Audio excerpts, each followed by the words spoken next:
Praise the lord. నువ్వు బాగుంటావు. చాలాసార్లు మన ఇంట్లో వాళ్ళు మనం వ్యతిరేకిస్తూ ఉంటారు. మన ఫ్రెండ్స్, మన రిలేటివ్స్, వీళ్ళందరూ అయితే మనం ప్రోత్సహించరు కూడా. నీకు బయట వాళ్ళ సంగతి అయితే చెప్పాల్సిన అవసరమే లేదు. అయితే దేవుని వాక్యాన్ని ఆధారం చేసుకొని చెప్తున్నాను, నువ్వు బాగుంటావు. దావీదుకు కూడా గొల్యాతు విషయంలో అందరూ చిన్నచూపు చూశారు. అతని మాట ఎవ్వరూ పట్టించుకోలేదు. కానీ దావీదు చేసిన పని ఏంటో తెలుసా? దేవుని ఆధారం చేసుకున్నాడు, దేవుని ముందు పెట్టాడు, విజయం సాధించాడు. ఈరోజు నువ్వు ఒక దావీదు అయితే నీకున్న సమస్యలు గొల్యాతు వంటివి. అంటే నీ ఆరోగ్యపరమైన, నీ ఆర్థికపరమైన, నీ జాబ్ ట్రయల్స్, ఇవన్నీ గొల్యాతు వంటి సమస్యలు. నువ్వు దేవుని ఆధారం చేసుకో, ప్రతి సమస్య నుంచి దేవుడు దాటిస్తాడు.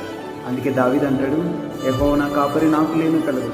ఈరోజు చెప్తున్నాను, నీకు లేమి కలదు, నీకేమి కొదువ రాదు. దేవుడు నీకు తోడుగా ఉంటాడు. నువ్వు బాగుంటావు.